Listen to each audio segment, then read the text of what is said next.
अस्सलाम वालेकुम नादरीन, आप देख रहे हैं यूनिक टॉपिक्स विद मुनव्वर। आज बात करते हैं कुछ फ़ेसबुक के बारे में। तो दोस्तों शुरू करते हैं। दोस्तों जितनी देर में आप ये वीडियो देखेंगे इतनी देर में फ़ेसबुक के डाटा सेंटर में 33,000 गीगाबाइट पर मुश्तमिल डाटा का इजाफ़ा हो चुका होगा, जिनमें से 2 मेगाबाइट्स आपके भी होंगे। फ़ेसबुक पर रोज़ाना तकरीबन 4 पेटाबाइट्स डाटा जमा होता है। ये जानने के लिए एक पेटाबाइट में कितना डाटा होता है, यूँ समझ लीजिए कि अगर आप एक मुकम्मल HD वीडियो 24 घंटे रिकॉर्ड करें और ये रिकॉर्डिंग मुसलसल 3.5 साल तक जारी रहे, तब जाकर एक पेटाबाइट डाटा बनेगा। नाज़रीन, गीगाबाइट से तो ज़रूर वाकिफ़ होंगे। एक पेटाबाइट में 10 लाख गीगाबाइट्स होते हैं।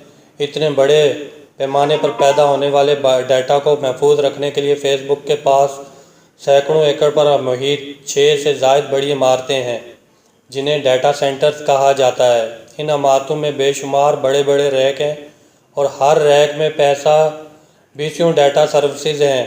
एक अंदाजे के मुताबिक अब तक फ़ेसबुक के पास तकरीबन 30,000 से ज़ायद डाटा सर्विसेज हैं और हर गुज़रते दिन के साथ इनकी तादाद में इजाफ़ा हो रहा है। ये सर्वर्स 24 घंटे इंटरनेट से जुड़े रहते हैं।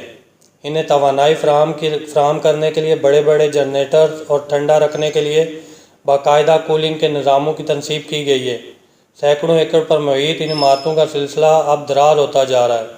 ये मराकज़ और अब अमेरिका से बाहर दीगर ममालिक में भी कायम किए जा रहे हैं और इनमें हर रोज़ पेटाबाइट्स का इजाफ़ा हो रहा है।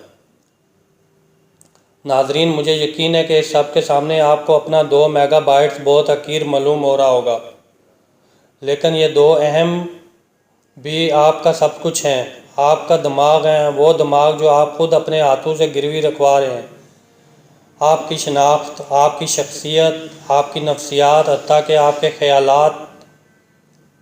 बात अगर डाटा महफूज रखने की हद तक होती तो और बात थी, लेकिन इन बड़े बड़े जिन्नाती डाटा सेंटर्स में पेचीदा तरीन एल्गोरिथम्स भी काम कर रहे हैं, जो आपकी जानिब से पैदा किए गए डाटा की जांच करते हैं और फिर इसी की मुनासबत से आपकी शख्सियत का तयन करते हैं। आपके 2 MB में आपके लाइक, कमेंट, सर्च और जो काम आप फ़ेसबुक पर कर रहे हैं वो सब शामिल होता है। दोस्तों, हो सकता है कि आप कहें कि मैं तो फ़ेसबुक पर लाइक कमेंट करता ही नहीं, मेरे बारे में कैसे जान लेंगे? तो हज़रत, आप अकाउंट बनाने के बाद पूरा साल फ़ेसबुक पर किसी एक पोस्ट को भी लाइक कमेंट ना कीजिए, तब भी ये ऐप जानती है कि आप इस दौरान क्या करते रहे, आप क्या शौक़ से पढ़ते हैं, आपको क्या पसंद है क्या नहीं, यहाँ तक कि आप फ़ेसबुक के अलावा क्या क्या कुछ देखते रहते हैं। नहीं यकीन आ रहा तो अभी फ़ेसबुक अकाउंट सेटिंग्स में जाकर फ़ेसबुक से बाहर की सरगर्मी यानी ऑफ फ़ेसबुक एक्टिविटी पर क्लिक कीजिए और देखिए कि आप फ़ेसबुक के अलावा अपने मोबाइल से क्या करते रहते हैं। अगर ऐसा पता ना चले तो आप डाउनलोड माई एक्टिविटी के ज़रिए तमाम मालूमात को एक फ़ाइल की सूरत डाउनलोड करके भी देख सकते हैं। याद रहे, ये तो महज एक झलक है कि फ़ेसबुक ऐप से हटकर आपके बारे में क्या जानती है। असल में क्या कुछ जानती है हम सोच भी नहीं सकते।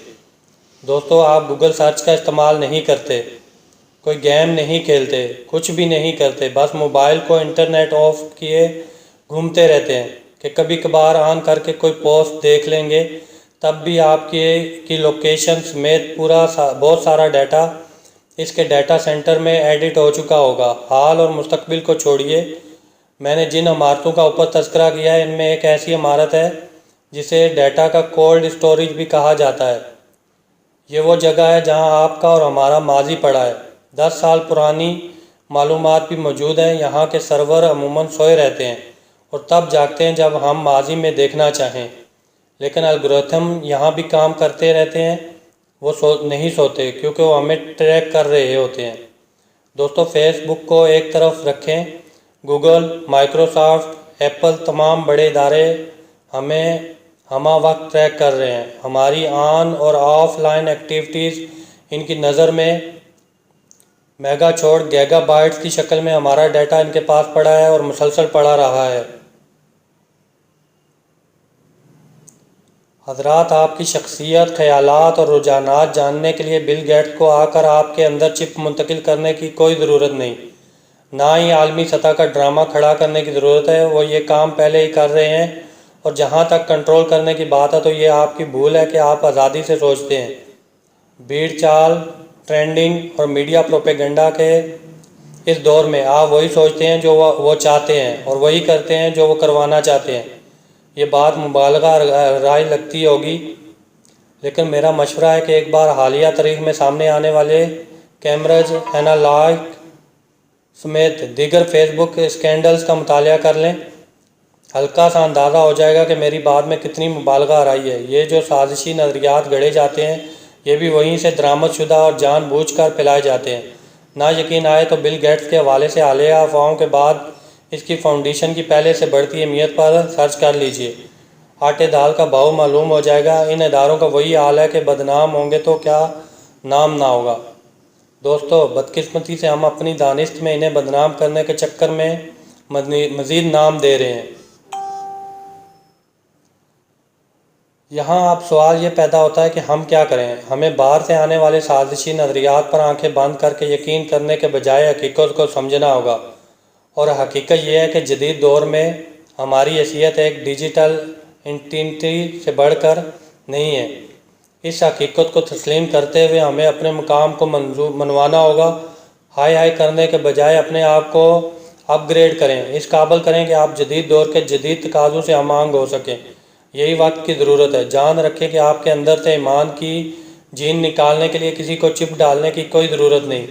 چند لائکس، کمنٹس اور کی خاطر اپنا ایمان بیچ ڈالنے والوں کے لیے کرونا جیسی عالمی وبا پیدا کرنے کی کسی کو کیا ضرورت ہے؟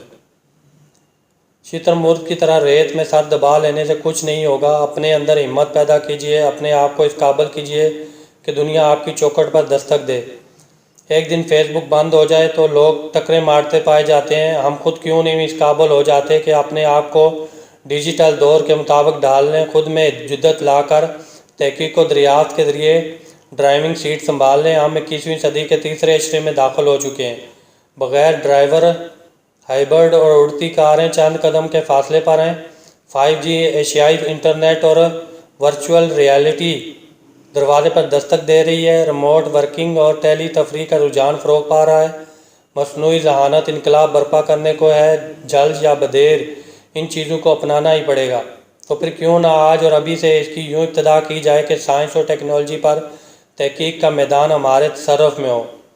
ناظرین، طویل ویڈیو کے لیے معذرت، کیونکہ ہمیں حقیقت سے روشناس کرواتی طویل ویڈیوز دیکھنے کی عادت نہیں ہے، جبکہ سازشی نظریات پر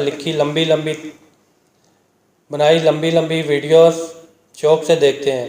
حالانکہ سازشی نظریات گھڑنے والوں کی مثال اس شخص کی سی ہے جو سارا سال نشہ کیے سوتا رہے اور جب بھی کوئی اہم معاملہ ہو تو اسے سازش غیار کے کھاتے میں ڈال کر پھر سے آنکھیں موند لے۔ آخر میں یہی کہوں گا کہ زمانے کی چال سے آگے نہیں بڑھ سکتے تو آنکھیں موند کر پیچھے بھی نہ رہیے، ساتھ چلنے کی ہمت پیدا کیجیے، اپنا اور اپنوں کا خیال رکھیے۔